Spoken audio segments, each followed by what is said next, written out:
With me today, my guest, Mr. Edmund Lee. Mr. Edmund Lee is an orthotist who's here today to speak about his job. All right. Apparently, in Malaysia, there are not many orthotists around, and he's one of the two, three person that's around.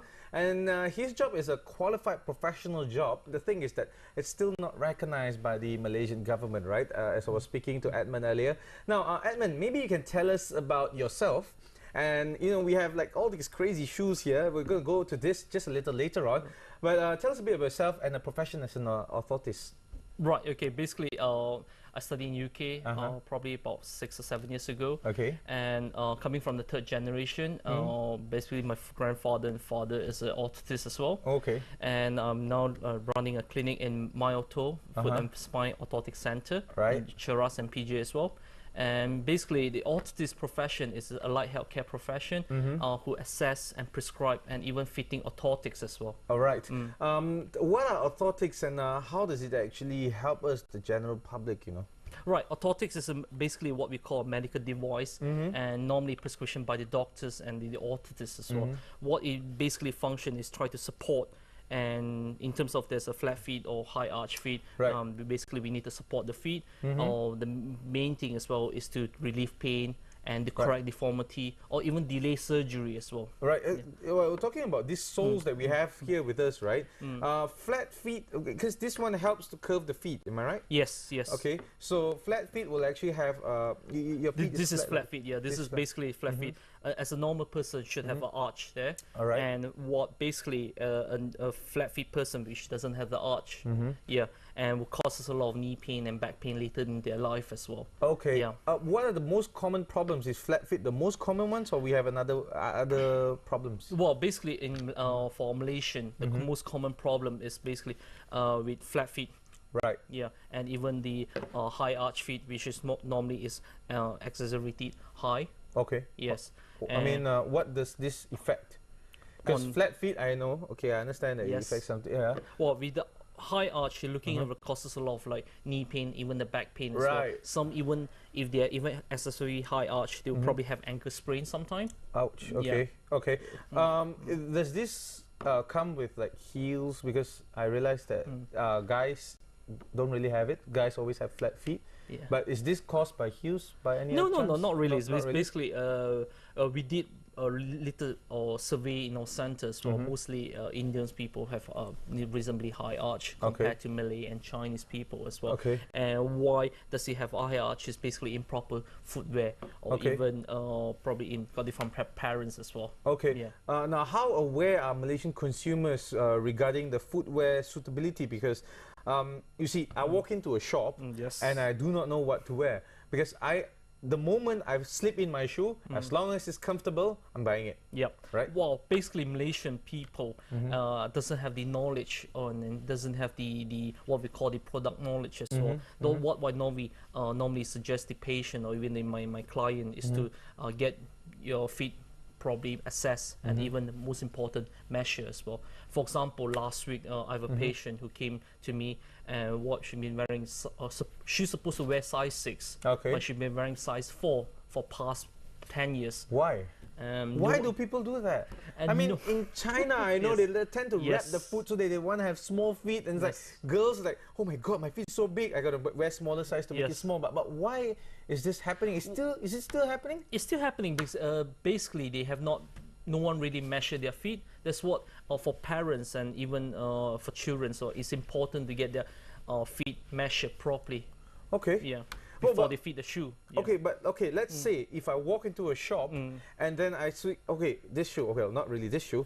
Now I look at this. Some certain feet, I mean, for example, certain feet they are wider. Yes. Certain feet they are longer. Yes. Right. So how do I know whether this shoe fits my longer feet or wider feet? Well, basically, it's just like you need to really look at the shoe size as well. Okay. And the most important thing, we need to measure.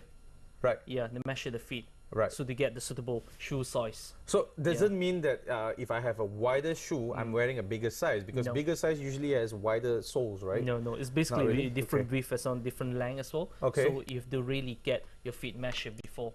Okay. So what's the worst case scenario if I choose a wrong shoe? Right. Okay. The worst case scenario will probably causes you a lot of pain on the feet as well. Okay. And the worst case, the second thing will be the causes a bunion.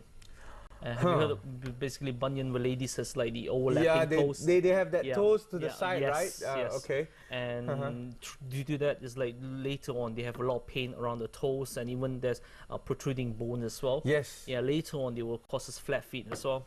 Yeah. So it's a case that, okay, let's say if I detect this early, Yes. should a lady not wear high heels anymore or get a bigger size? No, it's just basically getting the proper high heel shoes for them. Is like, I'm not stopping anyone to wear high heels. High heels are fashionable, but most important thing is just like you have to again see a qualified people and to get their feet assessed and get the right orthotics, insoles, or even shoes. Yeah. Yeah, you know, I've always been wondering. There's this luxury brands that keep making high heels, right? Yes. One fine day, somebody from the sports industry, the big names, I shall not name any of them, they will come up with the sports heels. What do you think? Maybe. Well, there's I think they're coming up actually soon. It's basically something like this is considered a men's high heel now. Yeah. Okay, I mean, tell me about this. This is called Z Coil. Yes. Tell me about this shoe. Basically, this shoe is just made in USA, and what the main function of the shoe is just like this. You can look at this. There's a spring. Yeah. Yeah. It's like the Nike Shocks. Well, yeah, the Nike Shock of it. But the most important thing is just like this.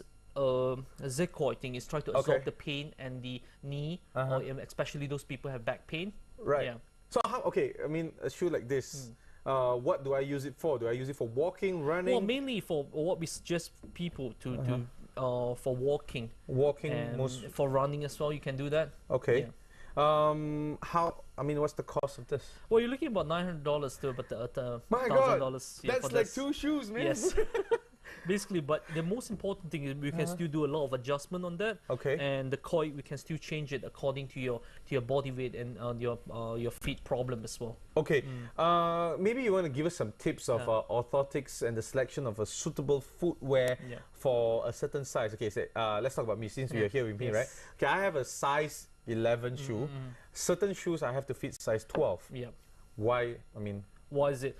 Basically, if you're wearing size 11, you should really go one size up. It's like, I'm not sure, have you get your feet measured properly? It's been always 11. I've been playing football, my boots, it's always 11, right? Right, okay, but basically manufacturer have different sizing as well. If not, different manufacturer will follow different sizing pattern. But ideally, you should really have 2 finger.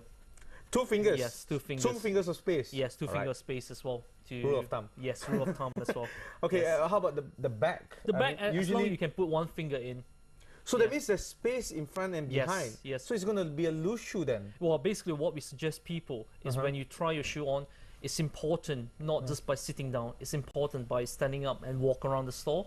Yeah, for a couple of minutes. It's like never buy shoes in a hurry. Basically, you need to buy proper shoes.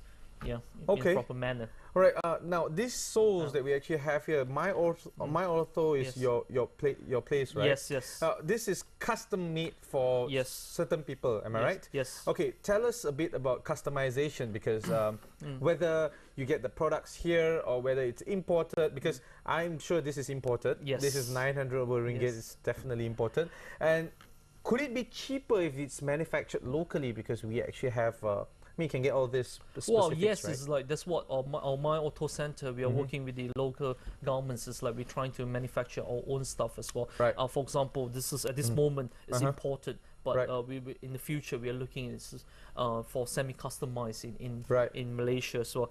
But the main function of the orthotic insole is basically we assess the people's feet.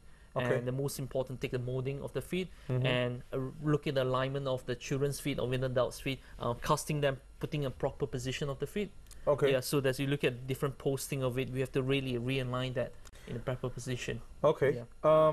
Going back, I just would like to know, you see, sometimes I may not be as good as choosing my shoe.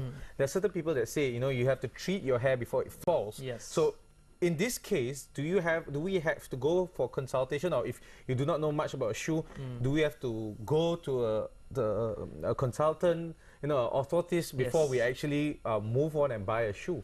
Well, ideally, it's just like in overseas, we have a lot of orthotists, but in this country we don't have many qualified orthotists. And ideally, when you buy your shoes or even you have foot problems getting orthotics, you need to really to go to a proper qualified center, not just going a shopping mall or really layman person to get your orthotics in. So yes. But I mean, frankly, right? You're a professional, I know. Yes, yes. But the person working in the shop is not. Yes. Right? And hence the shop owner is also not a professional. May and may not be. Yes. Right? So how do you see yourself collaborating with these people to educate them? I mean, maybe you should start off with a brand, maybe. I don't know. Well, we're looking forward to really brand our MyORTHO brand, and in terms of shoes and even the orthotic insole. But we're looking forward to working with you manufacturers, and most important thing is just like we're setting up our MyORTHO Academy to train up more professional people to become shoe fitter and orthotic fitter. Right. So those are in the pipeline. So maybe in the future we have more orthotists, you know, and Malaysians are actually more educated in terms of buying shoe. But you know, for this morning, thank you very much for coming into the studios and teaching us a little bit about the orthotic shoe that costs about 900 ringgit. That's like someone's paycheck, man. All right. Also, thank you very much, Edmund, for spending your time and morning with us. Stay tuned to Bernama TV because we've got more news updates coming on later in the day, and we have English news, we have Malay news, and all that. So stay tuned to that on Bernama TV.